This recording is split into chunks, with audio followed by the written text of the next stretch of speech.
Hello, ಹೇಗಿದ್ದೀರಾ?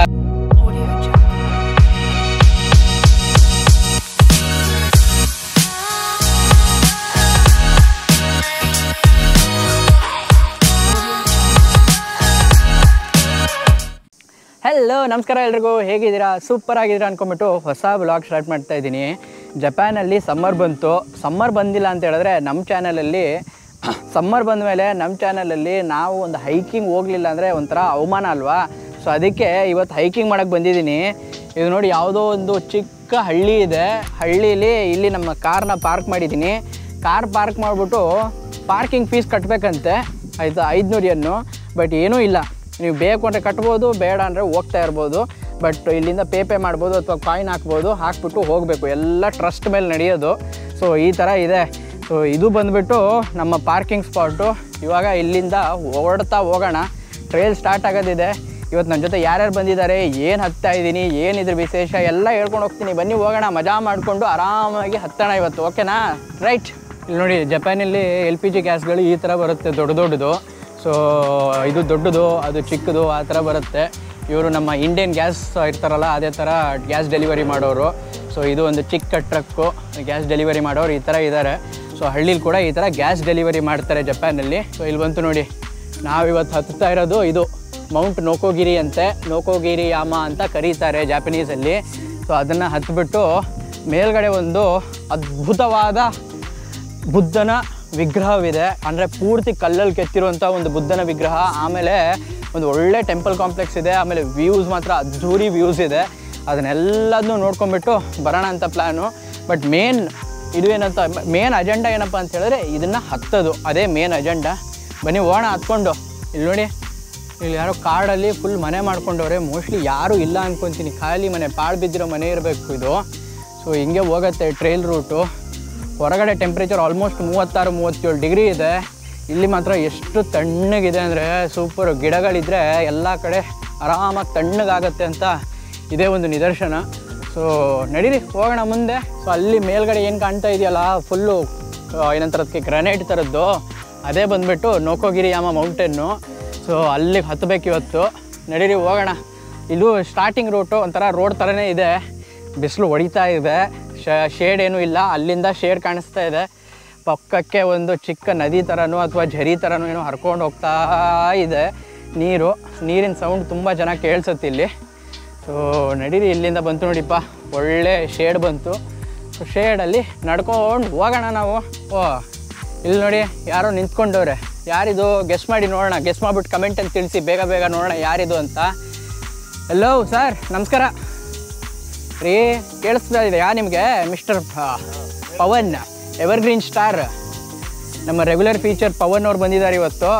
So ಇವರು ಹೊಸ ಎಂಟ್ರಿ ಅಲ್ಲ, ಹಳೆ ಎಂಟ್ರಿನೇ. ಇವ್ರದೇ ಮನೆ ನೀವು ನೋಡಿದ್ರಿ ಆ್ಯಕ್ಚುಲಿ, ಅರುಣ್ ಅಂತ. ಸೊ ಪವನ್, ಅರುಣ್, ಏನು ಸರ್ ಇವತ್ತು ಮಾಡ್ತಿರೋದು? ಟ್ರೆಕ್ಕಿಂಗ್ ಮಾಡ್ತಾ ಇದ್ದೀರಾ? ನೋಡಿ, ಟ್ರೆಕ್ಕಿಂಗ್ ಕಾಸ್ಟ್ಯೂಮ್ ನೋಡಿ ಹೆಂಗೆ. This is more easier, that is more difficult. ಅದು ಹುಡುಗರಿಗೆ, ಇದು ಹುಡುಗಿರಿಗೆ. Which do you want? ಹಾಂ, ಇದು ದಾನ್ಸೆ ಸಾಕ, ಇದು ಒನ್ನ ಸಾಕ, ಯಾವ್ದು ಬೇಕು ನಿಮಗೆ? ಬೈ ದ ವೇ, ನನ್ನ ನೀವು ಏನಂತಾರದಕ್ಕೆ ಸೆಕ್ಸಿಸ್ಟು ಅಂತೆಲ್ಲ ಕಮೆಂಟ್ ಮಾಡೋಕ್ಕಿಂತ ಮುಂಚೆ ಹೇಳ್ಬಿಡ್ತೀನಿ ನಿಮಗೆ, ಆಯಿತಾ? ಇದು ಆ್ಯಕ್ಚುಲಾಗಿ ಜಪಾನಲ್ಲಿ ಇದೆ.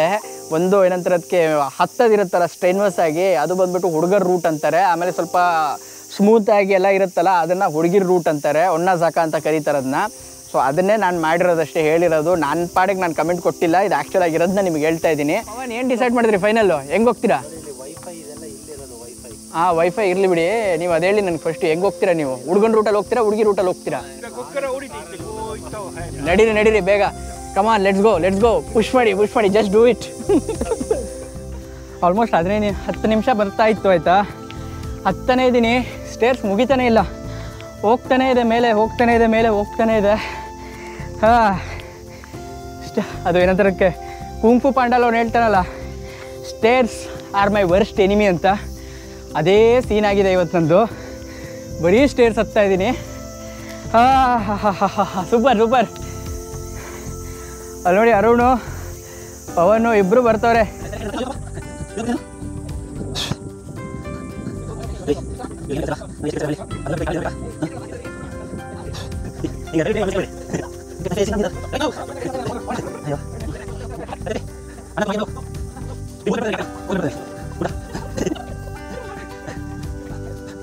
ಇಲ್ಲಿ ನೋಡಿ ಟ್ರೇಲಲ್ಲಿ ಮಧ್ಯದಲ್ಲಿ ಒಂದು ಈ ಥರ ಟಾಯ್ಲೆಟ್ ಮಾಡಿ ಇಟ್ಟವ್ರೆ, ಫ್ರೀ ಟಾಯ್ಲೆಟು. ಬನ್ನಿ ಒಳಗೋಗಿ ತೋರಿಸ್ತೀನಿ. ಇಷ್ಟು ಮೇಲಿದ್ರು ಅಥವಾ ಯಾರು ಬರದೇ ಇದ್ರು ಕ್ಲೀನ್ ಇದೆಯಾ, ಡರ್ಟಿ ಆಗಿದೆಯಾ, ಮೇಂಟೈನ್ ಇದೆಯಾ ಏನು ಅಂತ ನೋಡೋಣ ಒಳಗೋಗಿ. ನಮ್ಮ ವಾಶ್ರೂಮ್ದು ಎಂಟ್ರೆನ್ಸು ಇಲ್ಲಿ. ಹಾ ಹೆಂಗಿದೆ ಪರವಾಗಿಲ್ಲ, ತುಂಬ ಕ್ಲೀನಾಗಿ ಮೇಂಟೈನ್ ಮಾಡಿದ್ದಾರೆ. ನೀರು ಬರಲ್ವಂತೆ ಇಲ್ಲಿ, ಇಲ್ಲ ಬರುತ್ತಂತೆ, ಅಲ್ಲ ಸಾರಿ ನೀರು ಕುಡಿಯಂಗಿಲ್ವಂತೆ ಅಷ್ಟೇ. ಸೊ ನೀರು ಬರುತ್ತೆ. ವಾಶ್ರೂಮು ಕ್ಲೀನ್ ಮಾಡ್ತಾರೆ ಅನ್ಕೊಂತೀನಿ. ಆಮೇಲೆ ಇದು ಕ್ಲೀನಿಂಗ್ ರೂಮ್ ಇರಬೇಕು, ಏನೋ ಗೊತ್ತಿಲ್ಲ ಏನಿದು. ಇದು ವಾಶ್ಲೆಟ್ ಕೂಡ ಸಖತ್ ಕ್ಲೀನ್ ಆಗಿದೆ, ಪರವಾಗಿಲ್ಲ. ಈ ಥರದ್ದು ಜಾಗದಲ್ಲೂ ಈ ಲೆವೆಲ್ಗೆ ಮೇಂಟೈನ್ ಮಾಡಿದ್ದಾರೆ. ಫ್ರೀ ಇದು, ಇದಕ್ಕೆ ಇದು ಬಂದ್ಬಿಟ್ಟು ಫ್ರೀ, ಕಾಸೇನು ಕೊಡೋದು ನೆಸೆಸಿಟಿ ಇಲ್ಲ. ಸೊ ಆರಾಮಾಗಿ ಯೂಸ್ ಮಾಡ್ಕೋಬೋದು.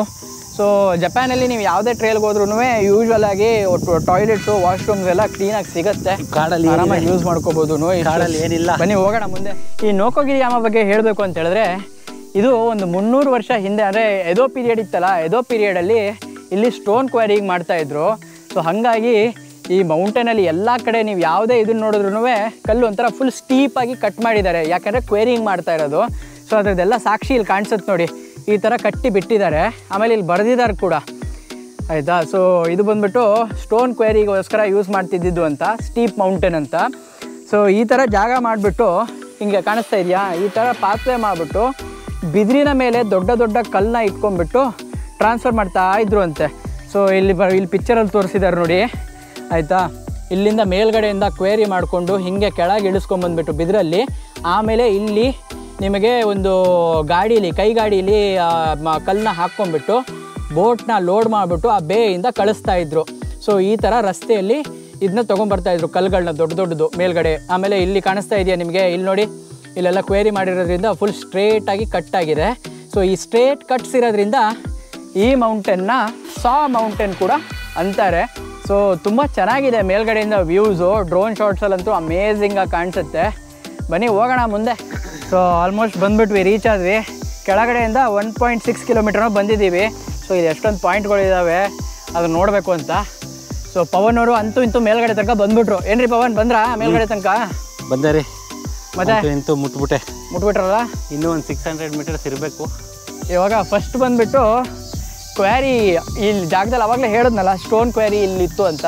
ಸೊ ಆ ಸ್ಟೋನ್ ಕ್ವಾರಿನ ಅಬ್ಸರ್ವ್ ಮಾಡೋಕ್ಕೆ ಒಂದು ಚಿಕ್ಕದು ಅಬ್ಸರ್ವೇಟ್ರಿ ಥರ ಮಾಡಿದ್ದಾರೆ, ಅದು ಬರುತ್ತೆ ಅನ್ಕೊತೀನಿ ಫಸ್ಟು. ಸೊ ಅಲ್ಲಿಗೆ ಹೋಗೋಣ ನಡೀರಿ. ಆಯ್ತು, ಇನ್ನೇನು ಹತ್ತದೇನೂ ಇಲ್ಲ, it is more of flat path ಅಥವಾ ಸ್ವಲ್ಪ ಹತ್ತದಷ್ಟೇ. ಅದಾದಮೇಲೆ ಇಲ್ಲೊಂದು ಆಲ್ಮೋಸ್ಟ್ 1300 ವರ್ಷಗಳ ಹಿಂದಿನ ಮಂದಿರ ಇದೆ, ಅದನ್ನು ನೋಡ್ಕೊಂಬಿಟ್ಟು ಎಲ್ಲದನ್ನು ನೋಡಿಕೊಂಡು ಎಂಜಾಯ್ ಮಾಡೋಣ ನೋಕೋಗಿರಿನ. ಬನ್ನಿ ನನ್ನ ಜೊತೆ. ಸೊ ಇಲ್ಲಿ ನೋಡಿ ಗುಡ್ಡನ ಹೆಂಗೆ ಕೊರೆದಿದ್ದಾರೆ ಸ್ಟ್ರೇಟ್ ಲೈನಲ್ಲಿ. ಇದು ಆಲ್ಮೋಸ್ಟ್ 300 ವರ್ಷ ಹಿಂದೆ ಕ್ವೇರಿ ಮಾಡ್ತಾ ಇದ್ದಿದ್ದು, ರೀಸೆಂಟ್ ಟೈಮಲ್ಲಿ ಕ್ವೇರಿ ಮಾಡಿರೋದಲ್ಲ ಇದು. ಹಳೆ ಕ್ವೇರಿನೇ ಇಷ್ಟು ಕ್ಲೀನಾಗಿ ಕಟ್ ಮಾಡಿದ್ದಾರೆ. ಅಲ್ಲಿ ಮೇಲ್ಗಡೆ ಒಂದು ಅಬ್ಸರ್ವೇಷನ್ ಪಾಯಿಂಟ್ ಇದೆ, ಸೂಪರ್ ಅಬ್ಸರ್ವೇಷನ್ ಪಾಯಿಂಟ್, ಅದು ಅಮೇಝಿಂಗ್ ಆಗಿರುತ್ತೆ ಮಾತ್ರ. ಇಲ್ಲಿಂದ ನೋಡೋಕೆ ನೋಡಿ ಹೆಂಗೆ ಕಾಣಿಸುತ್ತೆ, ಟಿಪ್ ಆಫ್ ದ ಹಿಲ್ ಥರ ಕಾಣಿಸ್ತಾ ಇದೆ ಸಖತ್ತಾಗಿ.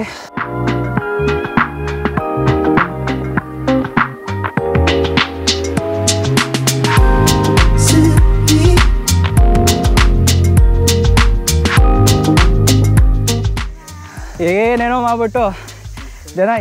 ಮಾಡಿಬಿಟ್ಟು ಅಡ್ರಿನಲಿನ್ ರಶ್ ತೊಗೊತಾರೆ. ಅಲ್ಲೋಗಿ ನಿಂತ್ಕೊಂಡ್ರೆ ಒಂದು ಅಡ್ರಿನಲಿನ್ ರಶ್ ಬರುತ್ತಲ್ಲ, ಅಮೇಝಿಂಗ್ ಫೀಲ್ ಇರುತ್ತೆ ಮಾತ್ರ. ನೇಚರ್ ಮಾತ್ರ ಕೊಡೋಕ್ಕೆ ಸಾಧ್ಯ.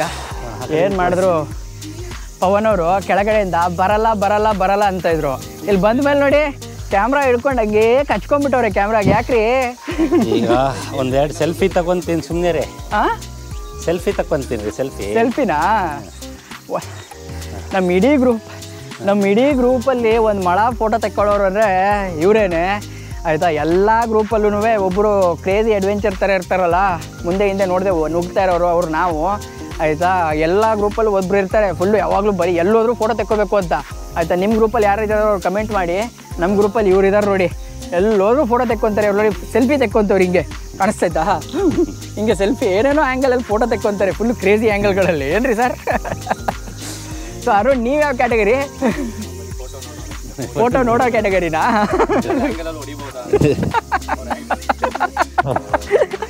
ಸೊ ಇವರು ಫೋಟೋ ನೋಡೋ ಕ್ಯಾಟಗರಿ, ಫೋಟೋ ತೆಕ್ಕೊಳ್ಳೋ ಕ್ಯಾಟಗರಿ, ಫೋಟೋ ತೆಗೆಸ್ಕೊಳ್ಳೋದಿರೋ ಕ್ಯಾಟಗರಿ. ಸೊ ಇದು ನಮ್ಮ ನೋಕೋಗಿರಿ ಯಾಮದು ಕ್ವೇರಿ ಅಬ್ಸರ್ವೇಷನ್ ಪಾಯಿಂಟು. ಹೋಗೋಣ ಮುಂದೆ. ಅಣ್ಣ ಇಲ್ಲೇನೋ ಮಷಿನ್ರಿ ಇಟ್ಟಿದ್ದಾರೆ ನೋಡ್ರಿ ಕ್ವೇರಿದು. ಹೌದಾ? ಇದು ಕ್ವೇರಿದೇನೋ ಮಷಿನ್ರಿ ಇಟ್ಟಿದ್ದಾರೆ ನೋಡಿ. ಇಲ್ಲಿ ಕಲ್ಲುಗಳನ್ನ ಇದು ಮಾಡೋದು, ಕ್ಲೀನ್ ಮಾಡೋದ ಅಥವಾ ಏನಂತ ಅದಕ್ಕೆ ಪಾಲಿಷ್ ಮಾಡೋದು ಏನೋ ಕೊಟ್ಟಿದ್ದಾರೆ ಅನ್ಕೊತೀನಿ, ಗೊತ್ತಿಲ್ಲ. ಅಲ್ಲಿ ಏನೋ ಮಷಿನ್ರಿ ಇದೆ. ಸೊ ಇವೆಲ್ಲ ಹೊಸ ಮಷಿನ್ರಿಗಳು. ಹೌದು. ಸೊ ಆ ಥರ ಸೀನ್ ಇದೆ ಗುರು ಇಲ್ಲಿ. ಆಹಾ, ಫುಲ್ ಗುಡ್ಡದ ಮೇಲೆ ಎಕ್ಸ್ಪ್ಲೋರೇಷನ್ ಇನ್ ಪ್ರೋಗ್ರೆಸ್ಸು. ಚೆನ್ನಾಗಿದೆ ಅಂತೆ, ನೋಡೋಣ ಬನ್ನಿ ಏನಿದೆ. ಓ ಸಖತ್ತಾಗಿದೆ. ಇಲ್ಲಿಂದ ಇದ್ರದ್ದು ಡೆಪ್ತು ಗೊತ್ತಾಗುತ್ತೆ ಮೋಸ್ಟ್ಲಿ. ಓಹೋ ಹೋ ಹೋ ಹೋ ಹೋ ಹೋ ನೋಡಿ ಗುಡ್ಡ ಹೆಂಗೆ ನಿಂತ್ಕೊಂಡಿದೆ. ಪಿಲ್ಲರ್ ಮಾಡೋರೆ ಗುಡ್ಡದಲ್ಲಿ ಈ ಥರ. ಇದನ್ನು ನೋಡಿದ್ರೆ ನಮ್ಮ ಅಜಂತ ಎಲ್ಲೋರ ಬೇಲೂರು ಹಳೆಬೇಡೆ ನೆನಪಾಗ್ತಾ ಇದೆ. ಹಂಗೆ ಮಾಡೋರೆ, ಬಟ್ ಅಲ್ಲಿ ಇನ್ನೂ ಕಲಾತ್ಮಕವಾಗಿ ಮಾಡಿದ್ದಾರೆ. ಇಲ್ಲಿ ಬರೀ ಸ್ಟ್ರೇಟ್ ಲೈನ್ಸ್ಗಳಲ್ಲಿ ಕಟ್ ಮಾಡಿ ಬಿಟ್ಟಾಕಿದ್ದಾರೆ ಅಷ್ಟೇ. ಸೊ ನಮ್ಮವ್ರ ಟೆಕ್ನಾಲಜಿ ಏನಿದ್ರು ಸೂಪರೇನೆ. ಇವ್ರಲ್ಲೂ ಹತ್ರನೂ ಟೆಕ್ನಾಲಜಿ ಇತ್ತು, ಚೆನ್ನಾಗಿತ್ತು, ಗುಡ್ಡು. ಬಟ್ ನಮ್ಮ ಹತ್ರ ಇದಕ್ಕಿಂತ ಚೆನ್ನಾಗಿತ್ತು ಅಂದ್ಕೊತೀನಿ. ಸೊ ಏನು ನಿಮ್ಮ ಅನಿಸಿಕೆ ಅನ್ನೋದನ್ನ ಕಮೆಂಟ್ಸಲ್ಲಿ ತಿಳಿಸಿ. ಸೊ ಹಿಂಗಿದೆ ನೋಡಿ, ಇನ್ನೊಂದು ಸತಿ ನೋಡ್ಕೊಂಬಿಡಿ ಫುಲ್ಲು. ಆವಾಗಿಂದ ಬೇಲೂರು ಹಳೆಬೀಡು ಅಂತ ಹೇಳ್ತಾ ಇದ್ದೀನಿ ತಪ್ಪಾಗಿ, ಸಾರಿ ಕ್ಷಮಿಸ್ಬೇಡಿ. ಬೇಲೂರು ಹಳೆಬೀಡಲ್ಲ, ಬಾದಾಮಿ ಐಹೊಳೆಯಲ್ಲಿ ಅದೇ ಫುಲ್ ಗುಡ್ಡದಲ್ಲೇ ಕೆತ್ತಿ ಕೇವ್ಸ್ ಥರ ಮಾಡಿದಾರಲ್ಲ, ನಮ್ಮ ಅಜಂತ ಎಲ್ಲೋರ ಕೇವ್ಸ್ ಥರ. ಸೊ ಅದು ನಾನು ರೆಫರ್ ಮಾಡ್ತಾ ಇರೋದು. ಸೊ ನಮ್ಮ ಇದರಲ್ಲಿ ಪೂರ್ತಿ ಗುಡ್ಡನೇ ಕೆತ್ತಿಬಿಟ್ಟು ಅದರಲ್ಲಿ ಫುಲ್ಲು ಶಿಲೆಗಳಿರುವಂತಹ ಟೆಂಪಲ್ಗಳು ಮಾಡಿದ್ದಾರೆ ಎಲ್ಲೋರ ಅಲ್ಲಿ. ಆಮೇಲೆ ಕೇವ್ಸ್ಗಳು ಮಾಡಿದ್ದಾರೆ, ಕೇವ್ಸ್ಗಳ ಮೇಲೆ ಪೇಂಟಿಂಗ್ ಮಾಡಿದ್ದಾರೆ ಅಜಂತ ಅಲ್ಲಿ. ಸೊ ನಮ್ಮ ಹತ್ರ ಇದ್ದಿದ್ದ ಟೆಕ್ನಾಲಜಿ ಇವ್ರಿಗಿಂತಲೇ ಸುಪೀರಿಯರ್ ಆಗಿತ್ತು ಹಿಂದಿನ ಕಾಲದಲ್ಲಿ. ಸೊ ಅದು ಒಂದು ಚಿಕ್ಕ ನಿದರ್ಶನ ಅಷ್ಟೇ, ನಾವು ಎಲ್ಲಿದ್ವಿ, ಏನಾದ್ವಿ, ಎಲ್ಲಿಗೆ ಹೋಗ್ತಾ ಇದ್ದೀವಿ ಅಂತ. ಸೊ ಇವ್ರ ಹತ್ರ ನೋಡಿ 300 ವರ್ಷದಿಂದ ಈ ಥರ ಕಲ್ಲು ಕೆತ್ತಾ ಇದ್ರು. ಆಮೇಲೆ ಮೇಲ್ಗಡೆ ಒಂದು ತುಂಬ ಸುಂದರವಾದ ಬುದ್ಧ ಮಾಡಿದ್ದಾರೆ. ಅದಕ್ಕೆ ಇನ್ನೊಂದು ಸ್ವಲ್ಪ ಕರ್ಕೊಂಡು ಹೋಗ್ತೀನಿ ನಿಮಗೆ. ಸೊ ಈ ಥರದ ಒಂದು ಟೆಕ್ನಾಲಜಿ ಇವ್ರ ಹತ್ರ ಇತ್ತು ಒಂದು 300ರಿಂದ 600 ವರ್ಷ ಹಿಂದೆ. ಸೊ ಅದು ಜಪಾನಿನ ಒಂದು ಚಿಕ್ಕ ಇತಿಹಾಸ. ಈ ಟೆಂಪಲ್ ಬಂದುಬಿಟ್ಟು ಆಲ್ಮೋಸ್ಟ್ 1300 ವರ್ಷ ಹಳೆ ಟೆಂಪಲ್ ಇದು, ಆಯಿತಾ. ಇದು ಈ ಕಾಂತೋ ರೀಜನ್ ಅಂದರೆ ಟೋಕಿಯೋ ಏನು ಇದೆಯಲ್ಲ ರೀಜನ್ನು, ಈ ಟೋಕಿಯೋ ರೀಜನ್ನ ಕಾಂತೋ ರೀಜನ್ ಅಂತ ಕರೀತಾರೆ. ಸೊ ಈ ಕಾಂತೋ ರೀಜನಲ್ಲಿ ಅತ್ಯಂತ ಹಳೆಯ ಟೆಂಪಲ್ ಆಯಿತಾ ಇದು. ಸೊ ಅದು ಬಂದುಬಿಟ್ಟು ಈ ನೋಕೋಗಿರಿ ಯಾಮ, ಅದು ಒಂದು ಚಿಕ್ಕ ಹಿಸ್ಟ್ರಿ ನಿಮಗೆ. ಬನ್ನಿ ಹೋಗೋಣ, ಇನ್ನೇನೇನಿದೆ ಎಲ್ಲ ನೋಡ್ಕೊಂಬರೋಣ. ಏನು ಸಖತ್ತಾಗಿ ಕಾಣಿಸ್ತಾ ಇದೆ ನೋಡಿ. ವಾವ್, ಇಲ್ಲಿಂದ ವ್ಯೂ ಫುಲ್ಲು. ಅರುಣವ್ರು ಬಂದರು ವ್ಯೂ ತೊಗೊಳ್ಳಿಕ್ಕೆ. ಸೊ ಫಿಶ್ ಎಲ್ಲ ಇದೆ ನೋಡಿ ಇಲ್ಲಿ, ಕೊಯ್ ಫಿಶ್ಶು. ಇಲ್ಲಿ ನೋಡಿ ಡಿಮನ್ ಸ್ಲೇಯರ್ದು ಜೆನಿತ್ಸು ಫ್ಯಾನು, ಮೇಲ್ಗಡೆ ಇದು ಹಾಕ್ಕೊಂಡವ್ರೆ ಶರ್ಟು, ಸೂಪರ್. ಅಬ್ಸರ್ವೇಷನ್ ಡೆಸ್ಕ್ ಇದು ಚೆನ್ನಾಗಿದೆ ಪಾಯಿಂಟು. ಒಂದಿಷ್ಟು ಕೂತ್ಕೊಂಡ್ಬಿಟ್ಟು ಎಂಜಾಯ್ ಮಾಡಿಕೊಂಡು ಹೋಗೋಣ. Observation deck. ಸೊ ಸ್ವಲ್ಪ ಬೇರೆ ಎಲ್ಲ ಜಾಗನ ಅಬ್ಸರ್ವ್ ಮಾಡ್ಕೊಂಡ್ಬಿಟ್ಟು ಬನ್ನಿ. ಮೇಲ್ಗಡೆ ನಿಂತ್ಕೊಂಡಿದ್ವಿ, ಮೇಲ್ಗಡೆ ಇಲ್ಲಿ ನೋಡಿ ಒಂದು ವ್ಯೂ ಪಾಯಿಂಟ್ ಬಂದಿದೆ. ಅಮೇಝಿಂಗ್ ಆಗಿದೆ. ಅವರು ಎಕ್ಸ್ಪ್ರೆಸ್ ವೇಯಿಂದ ಹಿಡ್ಕೊಂಡ್ಬಿಟ್ಟು ಊರು, ಸಮುದ್ರ ಎಲ್ಲ ಕಾಣಿಸ್ತೈತೆ ಇಲ್ಲಿ ನೋಡಿ. ಪವನ್ ಹೇಳಿದ್ಮೇಲ ಆಲ್ವೇಸ್ ಫೋಟೋ ಏನ್ರಿ ಪವನ್, ಸೂಪರ್ ಫೋಟೋ ಬಂತಾ? ಎಷ್ಟು ಸೂಪರ್ ಬಂತು. ಮೌಂಟ್ ಎವರೆಸ್ಟ್ ಹತ್ರ ಬಂದಿಲ್ವಾ ಇಲ್ಲಿ ನೋಡಿ. ಬಂದಿರೋದು ನಾವು ಇಲ್ಲಿವರೆಗೂ ಹತ್ಕೊಂಡ್ಬಂದು ಸುಸ್ತಾಗಿದೆ, ಒಂದಿಷ್ಟು ರೆಸ್ಟ್ ಮಾಡ್ತೀವಿ. ಅಲ್ಲಿವರೆಗೂ ನೀವು ಸೀನ್ರೀಸ್ ಎಂಜಾಯ್ ಮಾಡಿ, ಸಖತ್ ಬ್ಯೂಟಿಫುಲ್ ಆಗಿದೆ.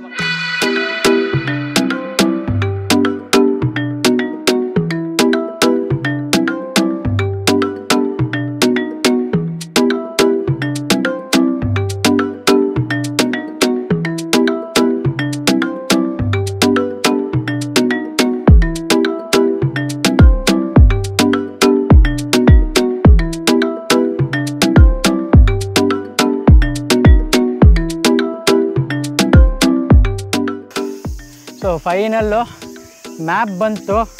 ನಾವು ಇವಾಗ ಈ ಪಾಯಿಂಟ್ ಹತ್ರ ಬಂದಿದ್ದೀವಿ. ಶಕು ಕಣ್ಣೋನ್ ಅಂತ ಬುದ್ಧನ ದೇವಸ್ಥಾನ ಅಥವಾ ಬುದ್ಧನ ಮೂರ್ತಿ. ಆಮೇಲೆ ಇದು ಬಂದುಬಿಟ್ಟು ರೂಟು. ಸೊ ಬನ್ನಿ, ನಿಹೋಂಜಿ ಟೆಂಪಲ್ಗೆ ಸ್ವಾಗತ ಸುಸ್ವಾಗತ. ಇದೇ ಬಂದುಬಿಟ್ಟು ನಿಹೋಂಜಿ ಟೆಂಪಲ್ದು ಎಂಟ್ರೆನ್ಸು. ಸೊ ಇಲ್ಲಿ ಹಿಂದೇನು ಕಾಣ್ತಾ ಇದೆಯಲ್ಲ, ಅದೇ ಬಂದುಬಿಟ್ಟು ಶಕು ಕಣ್ಣೋನ್ ಅಂತ. ಸೊ ಅದಕ್ಕೆ ಹೋಗ್ಬೇಕಂದ್ರೆ ಒಳಗಡೆ ಎಂಟ್ರಿ ಫೀ ಇದೆ, 700 yen ಅಂತೆ. ಸೊ ಪವನ್ ಅವ್ರು ಇವಾಗ ತೊಗೊತಾ ಇದ್ದಾರೆ ಟಿಕೆಟ್ ತೊಗೊಂಡು ಒಳಗೆ ಹೋಗೋದು. ಇಲ್ಲಿ ನಿಂತ್ಕೊಂಡ್ರೆ ಅದೊಂದು ಅಗರಬತ್ತಿ ಸ್ಮೆಲ್ ಇದೆಯಲ್ಲ, ಅಗರಬತ್ತಿ ಸ್ಮೆಲ್ ಬರ್ತಾ ಇದೆ, ಸಕ್ಕತ್ತಾಗಿದೆ ಫ್ರೇಗ್ರೆನ್ಸು. ಇಲ್ಲೇನಿದೆಯಲ್ಲ ಇದೇ ಬಂದ್ಬಿಟ್ಟು ಬುದ್ಧನ ಒಂದು ವಿಗ್ರಹ. ಸೊ ಇದೇ ಬಂದ್ಬಿಟ್ಟು ಬುದ್ಧನ ವಿಗ್ರಹ. ಇದು ಈ ಸ್ಟೋನಲ್ಲಿ ಕೆತ್ತಿರುವಂತಹ ಅತಿ ದೊಡ್ಡ ಬುದ್ಧನ ವಿಗ್ರಹ ಜಪಾನಲ್ಲಿರೋದು. ಹೆಕುಶಕು ಕಣ್ಣೋನ್ ಅಂತ ಇದ್ರ ಹೆಸರು. ನೋಡಿ ಎಷ್ಟೊಂದು ಜನ ಇದ್ದಾರೆ. ವೀಕ್ ಡೇ ಆದ್ರೂ ಪರವಾಗಿಲ್ಲ, ತುಂಬ ಜನ ಬಂದಿದ್ದಾರೆ. ಎಷ್ಟೊಂದು ಜನ ಇಂಡಿಯನ್ಸ್ ಕೂಡ ಇದ್ದಾರೆ ಇಲ್ಲಿ. ಸೊ ಈ ಥರ ಅಲ್ಲಿ ಹಿಂದ್ಗಡೆ ಅಬ್ಸರ್ವೇಟ್ರಿ ಇದೆ, ಇಲ್ಲಿ ಈ ಬುದ್ಧನ ವಿಗ್ರಹ ಇದೆ. ತುಂಬ ಚೆನ್ನಾಗಿ ಕಾಣಿಸ್ತಾ ಇದೆ ಮಾತ್ರ. ಬನ್ನಿ.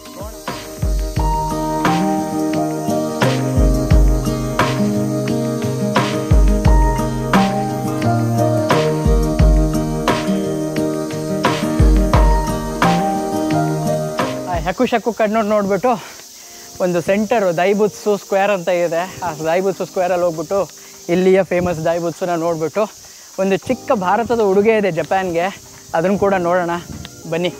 ನಂತರಕ್ಕೆ ಎಲ್ಲ ಕೇವ್ಸ್ ಮಧ್ಯದಲ್ಲಿ ಬರೋ ಥರ ಇಲ್ಲಿ ಒಳಗಿಂದ ಈ ರೂಟ್ ಏನಿದೆಯಲ್ಲ ಪೂರ್ತಿ ಮಂಜುಮೆಲ್ ಬಾಯ್ಸ್ ಫಿಲಮ್ ಶೂಟಿಂಗ್ ಸೀನ್ ಥರ ಇದೆ.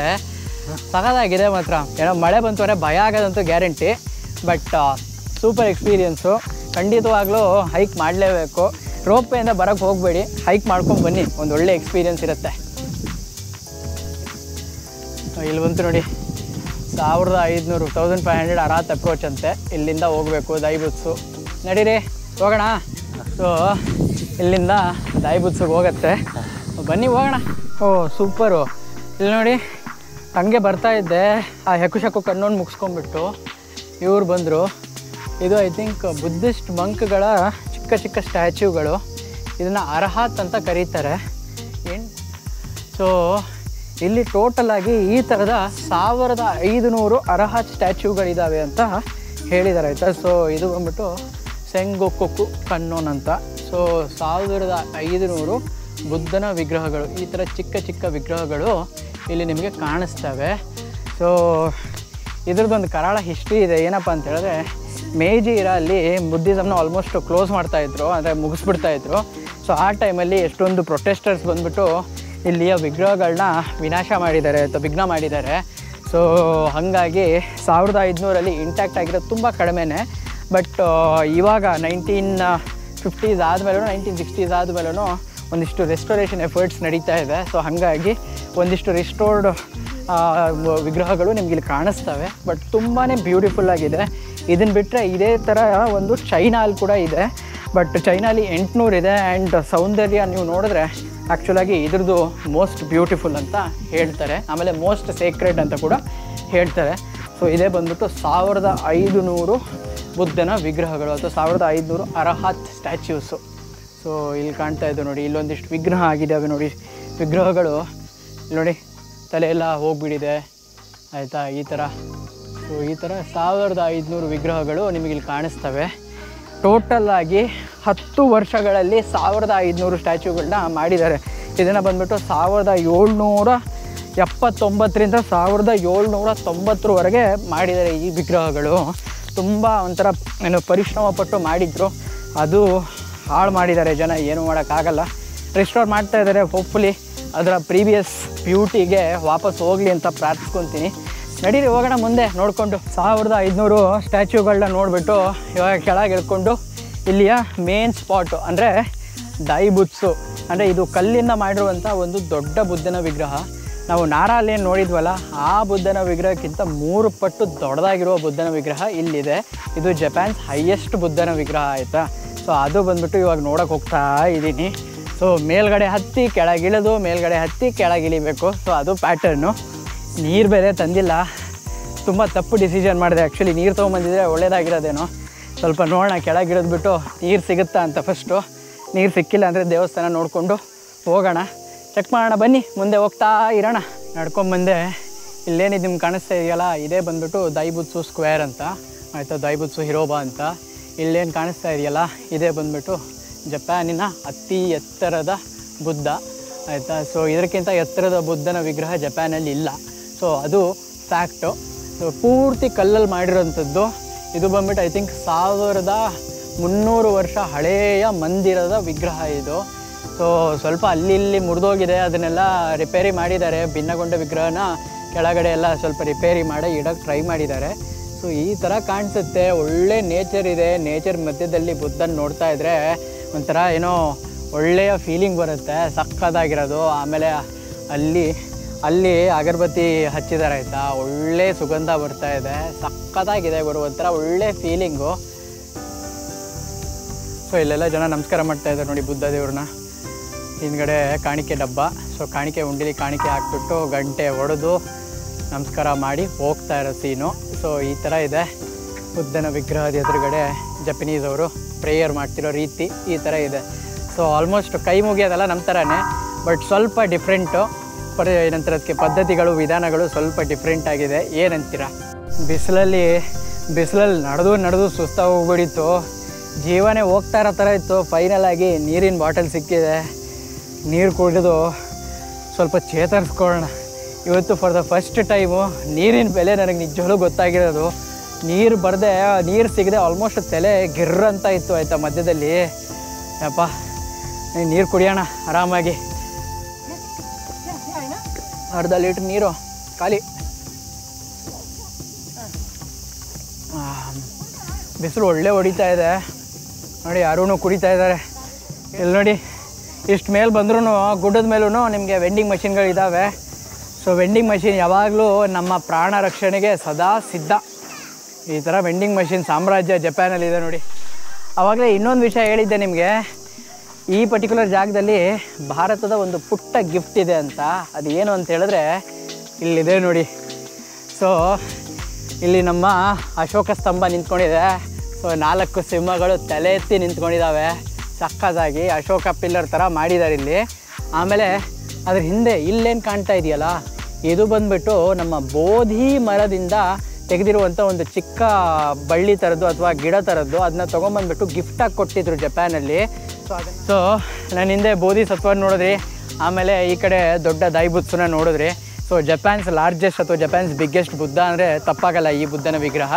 ಸೊ ಇದನ್ನು ನೋಡ್ತಾ ನೋಕೋಗಿರಿ ಯಾಮ ಏನಿದೆಯಲ್ಲ, ಇದು ಬಂದ್ಬಿಟ್ಟು ಚೀಬಾ ಪ್ರಿಫೆಕ್ಚರ್ನ ಒಂದು ನ್ಯಾಚುರಲ್ ವಂಡರ್ ಅಂತ ಕರೀತಾರೆ. ಸೊ ಈ ನೋಕೋಗಿರಿ ಯಾಮದ ನೇಚರು ಆಮೇಲೆ ಇಲ್ಲಿಯ ಹಿಸ್ಟ್ರಿಯ ಒಂದು ಚಿಕ್ಕ ತುಣುಕನ್ನ ನಿಮ್ಮ ಜೊತೆ ಶೇರ್ ಮಾಡಲಿಕ್ಕೆ ಟ್ರೈ ಮಾಡಿದ್ದೀನಿ. ಹೋಪ್ಫುಲಿ ನಿಮ್ಗೆ ಇಷ್ಟ ಆಗಿದೆ ಅನ್ಕೊತಾ ಇದ್ದೀನಿ. ಇಷ್ಟ ಆಗಿದೆ ಖಂಡಿತವಾಗ್ಲೂ ಲೈಕ್ ಬಟನ್ ಮೇಲೆ ಪ್ರೆಸ್ ಮಾಡಿ, ಆಮೇಲೆ ನಿಮ್ಮ ಫ್ಯಾಮಿಲಿ ಫ್ರೆಂಡ್ಸ್ ಎಲ್ಲರ ಜೊತೆ ಶೇರ್ ಮಾಡಿ ಅಂತ ಹೇಳ್ತಾ, ಯಾರು ಸಬ್ಸ್ಕ್ರೈಬ್ ಮಾಡ್ಕೊಂಡಿದ್ರು ಎಲ್ರಿಗೂ ತುಂಬ ಥ್ಯಾಂಕ್ ಯು. ಸಬ್ಸ್ಕ್ರೈಬ್ ಮಾಡ್ಕೊಳ್ತಿರೋರಿಗೆ ಏನೂ ಪ್ರಾಬ್ಲಮ್ ಇಲ್ಲ, ಬಿಂದಾದಾಗಿ ನಿಮ್ಮ ಟೈಮಲ್ಲಿ ಸಬ್ಸ್ಕ್ರೈಬ್ ಮಾಡ್ಕೊಳ್ಳಿ ಅಂತ ಹೇಳ್ತಾ, ನಾನು ನಿಮ್ಮನ್ನು ಸಿಗ್ತೀನಿ ನೆಕ್ಸ್ಟ್ ಟಾಪಲ್ಲಿ ನೆಕ್ಸ್ಟ್ ವ್ಲಾಗಲ್ಲಿ. ಎಲ್ಲರಿಗೂ take care, love you, bye.